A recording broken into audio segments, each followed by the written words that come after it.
Bonjour tout le monde, je reviens aujourd'hui avec vous pour vous présenter une nouvelle decklist.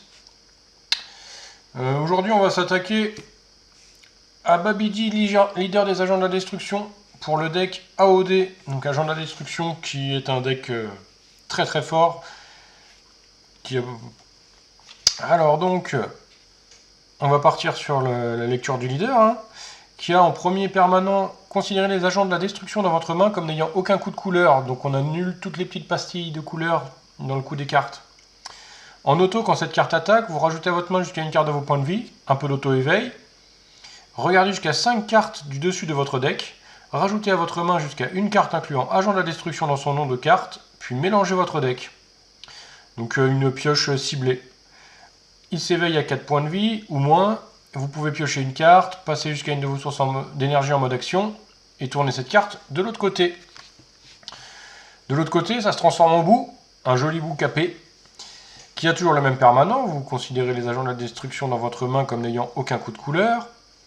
Et il a deux activations principales. La première, une fois par tour, choisissez un agent de la destruction avec un coût d'énergie de 2 ou moins dans votre main et jouez-le. Et la deuxième, toujours une fois par tour, mais cette fois-ci elle coûte 3 énergies. Choisissez dans votre main une carte unisson incluant agent de la destruction dans son nom de carte et jouez-la avec 3 marqueurs sur elle. Du coup, une fois qu'il est éveillé, en fait, il va remplir le board très rapidement, parce qu'on verra qu'on peut jouer des agents de la destruction, un agent de la destruction gratuit, et qu'on a des agents de la destruction qui ramènent d'autres agents de la destruction aussi sur le terrain, gratuitement. Du coup, c'est un deck qui remplit le board à une vitesse phénoménale, qui a une bonne défense, et qui va mettre la pression sur les adversaires avec beaucoup d'attaques par tour. Alors, on va commencer la decklist. Alors, la première carte de cette decklist, la plus importante du deck, on en joue 4. Le Babidi, superviseur de la destruction. Pourquoi est-ce que c'est la carte la plus importante du deck? Grâce à son deuxième permanent, vous réduisez de 1 le coût d'énergie de tous les agents de la destruction dans votre main. On verra qu'on a beaucoup d'agents de la destruction qui coûtent 3, qui donc dans notre main verront leur coût réduit de 1 et donc passeront à 2. Et du coup on pourra les jouer gratuitement une fois, on pourra en jouer un gratuitement à chaque tour avec le leader. Si vous n'avez pas cette carte là, le deck ne tourne pas. Il a barrière et le premier permanent qu'il a c'est exactement le même que celui de votre leader. Vous considérez les agents de la destruction dans votre main comme n'ayant aucun coup de couleur. À cela près que celui-là, on peut en avoir un seul sur le terrain. On ne peut pas en mettre deux. Ce serait un peu trop fort.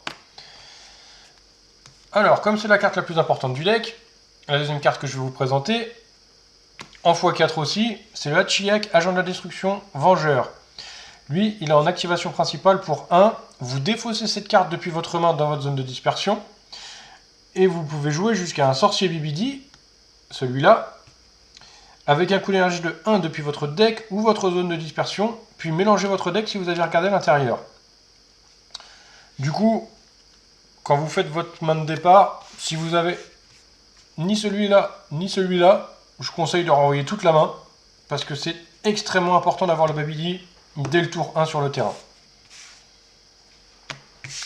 Alors ensuite, celle-là, si vous avez déjà votre Babidi que vous êtes en place, vous pouvez aussi la jouer. Il a un coût de 3 qui sera réduit d'1 par le Babidi. Il peut se jouer gratuitement dans le tour, grâce à votre leader. Alors, c'est une carte à 20 000 et en auto, quand cette carte est jouée, vous choisissez jusqu'à une carte de combat adverse avec un coût d'énergie de 4 ou moins et vous la transférez dans sa dimension parallèle.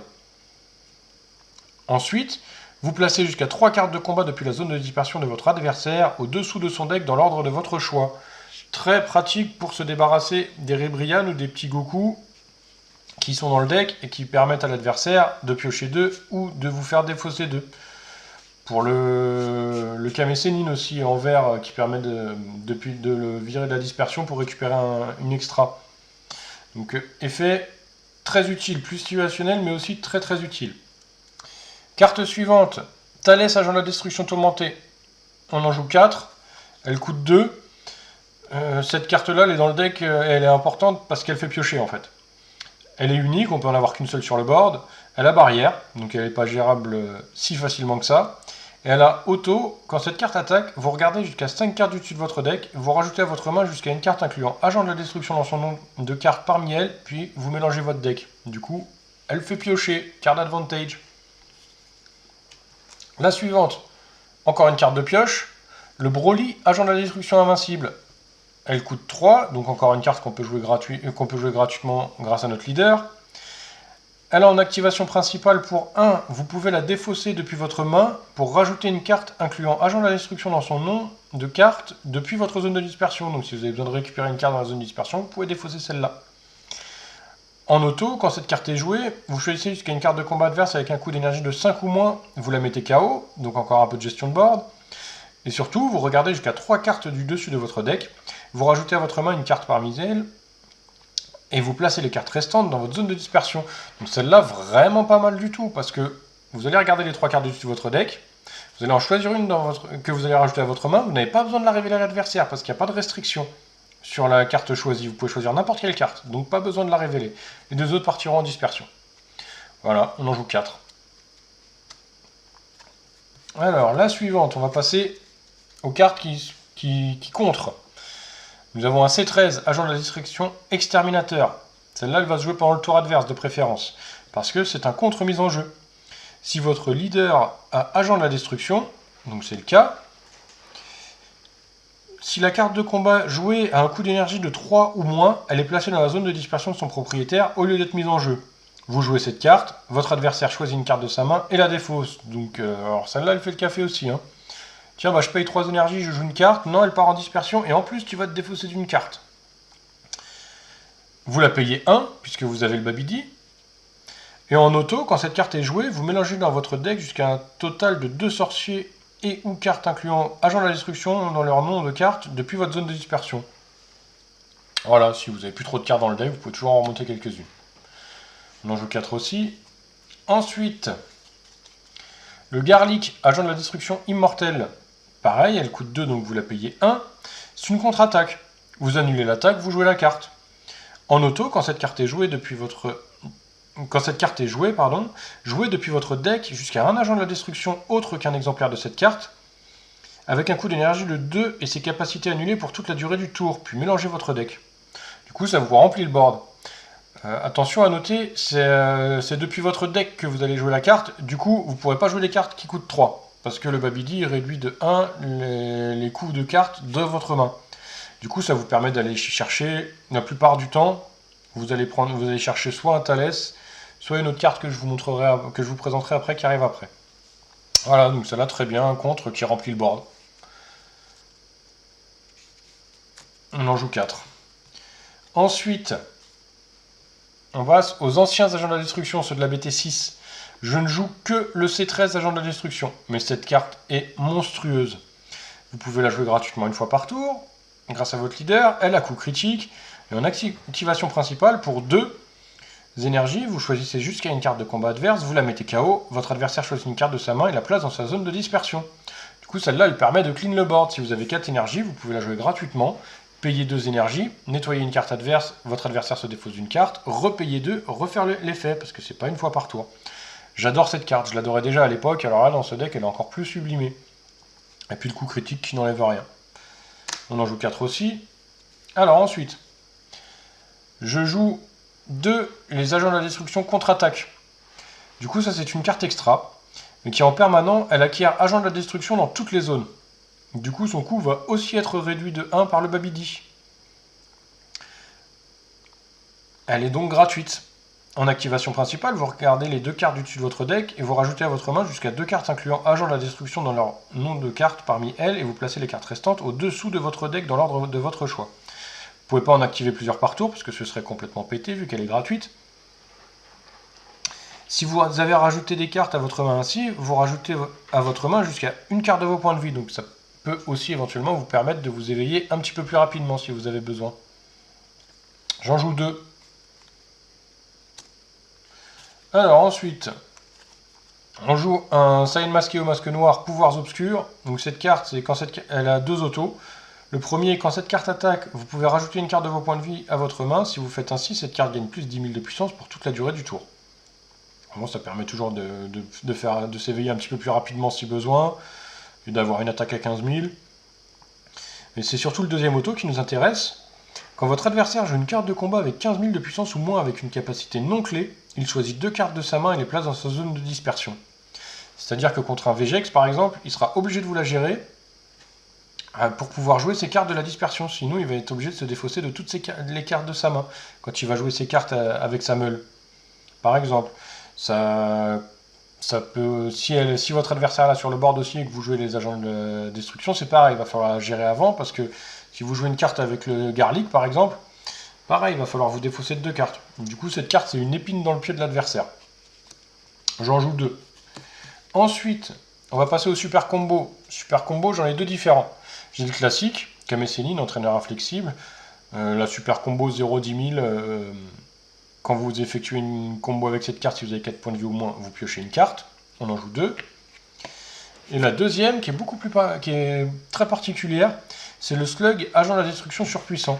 Donc c'est une super combo, mais qui ne fait pas piocher. Par contre, l'intérêt de celle-là, ça va être de l'avoir en jeu. Parce que elle a un auto qui dit que quand votre adversaire active une capacité contre mise en jeu, il choisit 2 cartes de sa main et les défausse. Du coup, c'est très intéressant de l'avoir sur le board pour se protéger justement de toutes les contre-mises en jeu. On sait que le bleu là-dessus, avec ses trunks par exemple, il est très ennuyeux. Bah là, il va y réfléchir à 2 fois, parce que s'il a son unisson, il va pas payer d'énergie. Par contre, ça va lui coûter 2 cartes en main, et c'est pas négligeable du tout. La plupart du temps, je la fais venir avec le Garlic.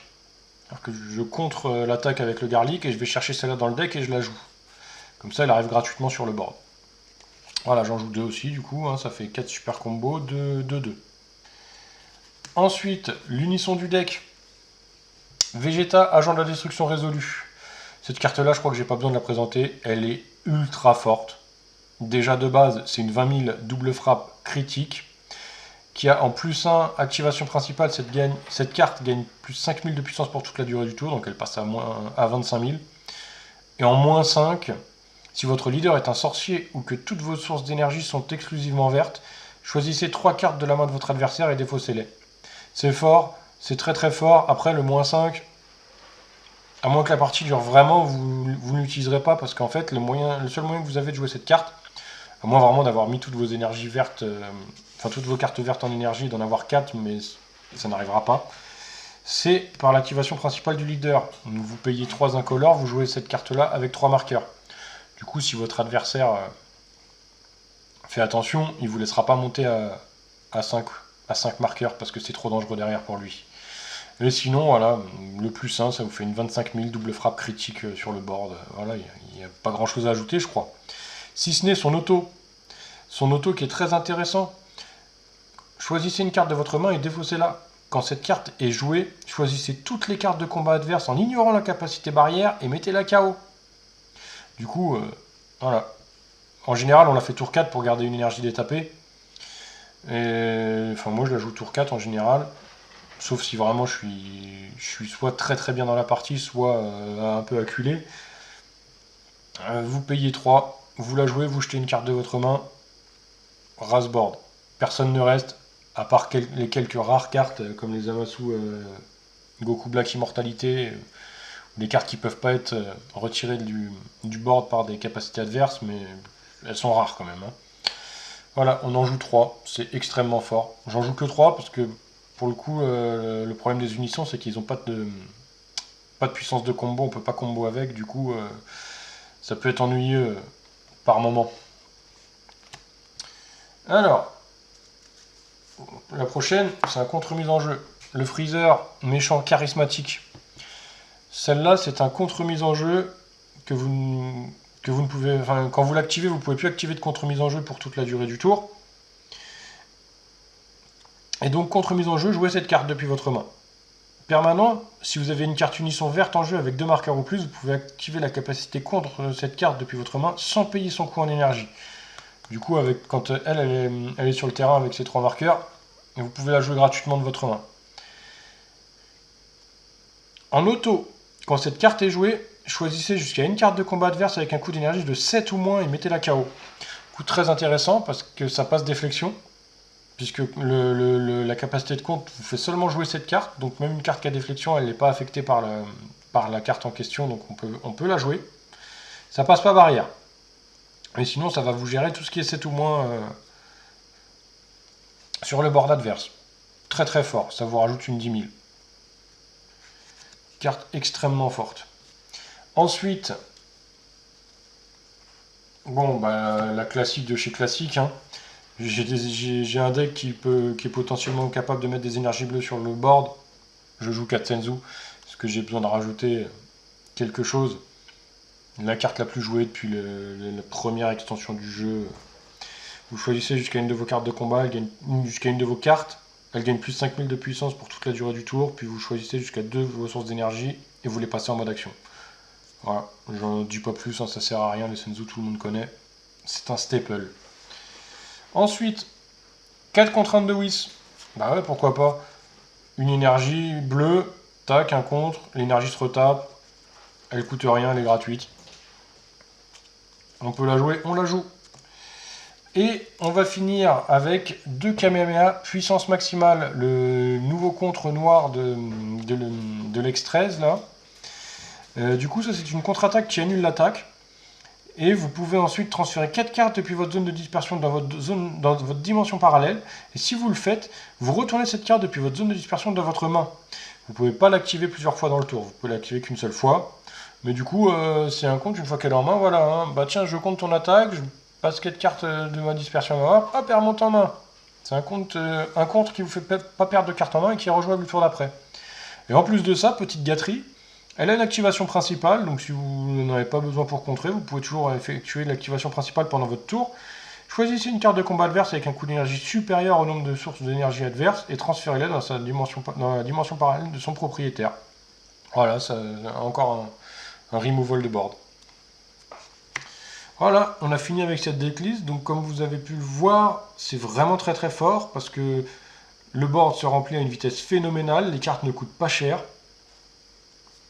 Vous avez un énorme finisher, vous avez plein de tapeurs 15 000 ou 20 000. Vous avez énormément de contrôle de board, avec celle-là qui contrôle tout d'un coup, celle-là qui pour 2 retire une carte. Vous avez ça qui peut retirer une carte. Vous avez aussi un petit peu de end control avec le C13 notamment, avec les deux C13 en fait qui vont faire jeter des cartes à l'adversaire. Enfin, c'est un deck vraiment très plaisant à jouer, très fort, qu'il ne faut pas sous-estimer. Je ne sais pas si c'est la meilleure version, moi j'ai fait la version avec les cartes que j'avais.